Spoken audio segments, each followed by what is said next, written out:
In this video tutorial, I'm going to show you how to, in Adobe Animate CC 2019, I'm going to show you how to customize your screen interface and create a brand new interface of your own custom design. So when we first open up Animate, we come into the Essentials workspace, and you can change your workspaces right up here in the top right-hand corner. And I would say probably the most popular ones for animation are going to be Essentials, Animator, of course, and Classic, which kind of goes back to the old school days of Flash. So I'm going to go back to Essentials, and basically in Animate, like a lot of the other Adobe programs, you can come down to a toolbar. So now I'm down here on the timeline, and you can click and drag and you can tear off the toolbar.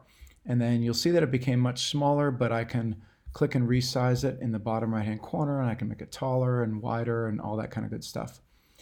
You can also close any toolbar by coming over here in the top right hand corner, clicking on this little stack of lines here, and you can choose different sizes, and you can choose close group, and then that'll just disappear. You can reposition. Let me just reset the Essentials. So down here at the bottom, if you make any mistakes, like I've just changed the Essentials workspace, I can always choose Reset Essentials, say yes, and that way it gets it back. You can move toolbars. So if I tear off and move the Tools toolbar, it comes off there, and I can reposition it other places. So if I bring it up here to say the top, you'll see that blue line there, and if I let go, it snaps up there. And of course, I can resize this by just clicking and dragging up like that, and that way it's a nice thin strip. If I prefer it being over on, say, the left-hand side of my screen, just tear it off, drag it back over until I see blue, and then I can go ahead and snap it over there. And then I can change the width to make it 1 or 2 columns and do something like that. Okay, so you can completely customize your workspace any way you want. So what I'm going to do is I've already made one that works for me. This is a very popular layout. You'll see that I have the Properties toolbar over here on the left. I have my Tools toolbar here, taking up 2 columns. Timeline, the Stage, and then I've got my Colors, my swatches over here. So I just have all the visuals over here. And then down here at the bottom, I have my library. So I'm going to show you how to make that workspace and save it. So I'm actually going to start off with the Animator workspace, because that is the closest one to that. And I'm going to choose Reset Animator just to make sure that I have the default Animator. Okay, so I'm going to move things around, and it's going to look a little ugly while I do that, but basically this is the exact opposite of what I want. Now obviously if you like the Animator one workspace, you can leave it like that, but I'm going to show you how I made mine. So I'm going to come over here and grab the Properties toolbar and just drag that off. And I'm going to come over here and grab the Color toolbar and drag that off. And I'm going to put the Color toolbar up here in the top right hand corner, looking for the blue, and then I let go. Now you'll see that what that did was it put the Color tab in here with these other library and CC libraries tab.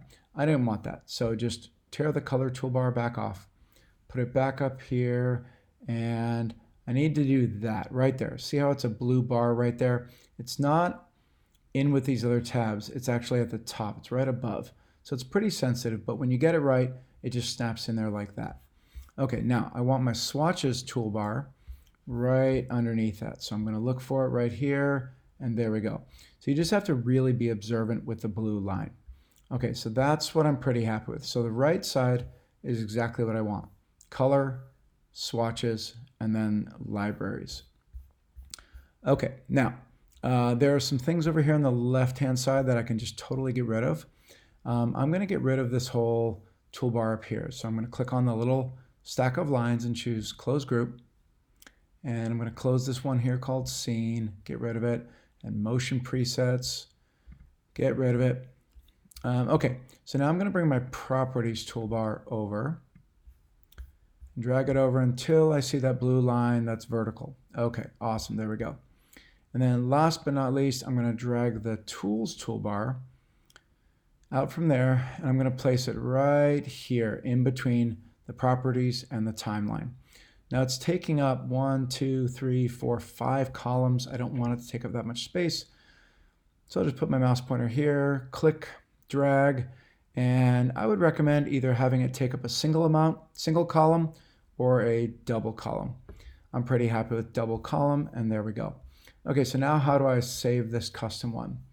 So you're going to come up here to the Workspaces, and you're going to choose New Workspace, and you go ahead and title it.